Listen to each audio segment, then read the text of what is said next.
Bonjour, ici Giovanni Souza du canal Motivateur de succès. Imaginez-vous sur l'île de Chypre, 300 ans avant Jésus-Christ, où vivait un riche marchand nommé Zénon de Sicyon. Lors d'un voyage, son bateau a coulé avec toute sa cargaison. Cet événement, totalement hors de son contrôle, a transformé ce riche marchand en homme pauvre en un instant. Imaginez que vous êtes Zénon. Comment réagiriez-vous si le travail de toute une vie était anéanti par la pure force de la nature? Seriez-vous en colère, triste, ou vous sentiriez-vous injustement traité par la vie? Avant de commencer, je vous invite à télécharger l'e-book dans le lien du premier commentaire épinglé, il vous aidera à accélérer votre processus de développement personnel avec les meilleures habitudes. Pour la plupart d'entre nous, ces réactions seraient normales, mais pas pour Zénon, le père du stoïcisme. Une petite transformation de votre mentalité peut engendrer des changements significatifs plus tard. Le noyau du stoïcisme repose sur l'acceptation et l'indifférence. Après avoir lu les œuvres de Socrate et d'autres grands philosophes, Zénon a créé et enseigné le stoïcisme. Selon lui, bien que nous n'ayons pas beaucoup de contrôle sur ce qui nous arrive, nous avons le contrôle sur la façon dont cela nous affecte. Par conséquent, nous devons utiliser ce contrôle à notre avantage. Au lieu de se lamenter sur les biens perdus, Zénon a choisi de rester calme et neutre face à la situation. Aujourd'hui, les gens voient souvent les stoïciens comme des personnes indestructibles, insensibles aux émotions extrêmes comme la colère ou l'anxiété. Mais la véritable idée derrière le stoïcisme est bien plus que cela. Plutôt que de simplement décrire des personnes sans émotion, le stoïcisme est une manière de voir, de décrire et de comprendre le monde. C'était un mode de vie, et ce mode de vie a perduré des siècles. La philosophie stoïcienne peut être appliquée aux situations actuelles tout comme elle l'était il y a des milliers d'années, avec des bénéfices tout aussi importants. Le stoïcisme nous permet de traiter ces émotions négatives issues de certaines expériences et de les transformer en pensées qui nous offrent une perspective unique sur le monde. La perspective est primordiale et chacun de nous a des expériences différentes, ce qui signifie que nous avons aussi des perspectives différentes sur les choses. Depuis l'époque où les stoïciens se réunissaient pour discuter et enseigner la philosophie en public, leur philosophie était largement accessible. Ils croyaient que les principes stoïciens pouvaient être bénéfiques pour tous et donc, ils ne voyaient pas l'intérêt de cacher ce savoir derrière les murs d'une école ou d'un palais. En conséquence, tout le monde, des esclaves aux empereurs, pouvait apprendre et devenir stoïcien. Parmi les stoïciens les plus célèbres, on compte Épictète, un ancien esclave, Sénèque, un éminent homme d'État, et Marc Aurèle, un empereur romain. Les premiers stoïciens mettaient en pratique ce qu'ils prêchaient, évitant toute forme de ségrégation et luttant contre les inégalités. Ils ont même inventé le terme cosmopolite, qui signifie citoyen du monde. Ainsi, même à une époque où ce n'était pas populaire, les femmes pouvaient aussi apprendre le stoïcisme. Mais pourquoi tant de personnes adoptent-elles aujourd'hui le stoïcisme comme mode de vie? Dans un monde rempli de rebondissements inattendus, nos émotions peuvent souvent compliquer les choses. En réalité, nous ne sommes pas tristes parce que des choses mauvaises nous arrivent, nous sommes tristes parce que des choses mauvaises inattendues nous arrivent. Prenons la pluie par exemple, elle est bénéfique, elle arrose nos plantes, fournit de l'eau aux animaux et maintient une température fraîche. Mais quand vous êtes sans parapluie dans la rue et qu'une grosse nuée sombre apparaît au-dessus de votre tête, il est difficile de voir cela positivement. Mais alors pourquoi ne pleurons-nous pas quand il commence à pleuvoir? Cela n'arrive pas parce que, bien que la situation soit désagréable, nous avons appris à accepter le fait qu'il peut pleuvoir, car c'est inévitable et hors de notre contrôle.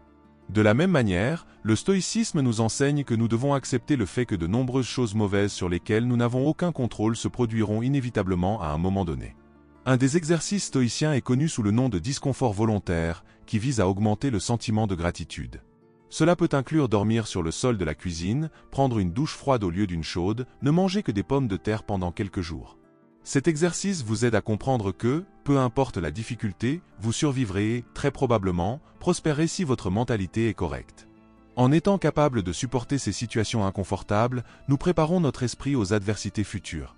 Dans l'état actuel du monde, où les publicités nous sont constamment imposées, nous sommes amenés à croire que si nous n'avons pas la dernière version de quelque chose, si nous ne ressemblons pas à une certaine image ou si nous ne gagnons pas une certaine somme d'argent, nous ne pourrons jamais être heureux. Cette vérité est plus pertinente aujourd'hui que jamais.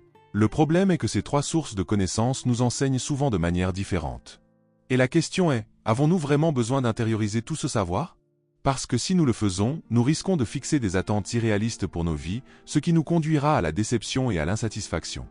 Et ce n'est certainement pas la meilleure façon de vivre. Nous devons nous concentrer sur l'amélioration de nous-mêmes pour nous-mêmes, car attacher un espoir ou un attachement extérieur à nos actions conduit presque toujours à la frustration. La plupart du temps, nous essayons de combler ce vide avec des choses extérieures, dépensant tout notre argent dans une voiture de luxe, un voyage ou une maison. Parfois, nous faisons toutes ces choses pour leur valeur extérieure et non pour leur valeur intérieure. Mais le stoïcisme enseigne que si vous abordez la vie de cette manière, vous placez votre bonheur entre les mains de forces extérieures, des forces qui peuvent toujours échouer. Par exemple, les voitures tombent presque toujours en panne, les catastrophes naturelles peuvent dévaster des villes entières et les taux de divorce augmentent chaque année. Même les choses gratuites de la vie ont un coût, le coût de l'espace, tant physique que mental. Comme l'a écrit Sénèque, apprendre à vivre avec moins crée de l'espace dans votre vie pour ce qui compte vraiment pour vous.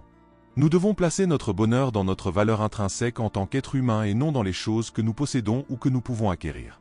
Nous devons choisir de faire de notre mieux pour rester calme, indépendamment des circonstances de la vie. Car, quoi que nous voulions, nous n'avons aucun contrôle sur la plupart des choses qui nous arrivent, mais nous avons tout le contrôle sur la façon dont nous y réagissons. Et c'est la dichotomie du contrôle, le principe le plus important de la philosophie stoïcienne.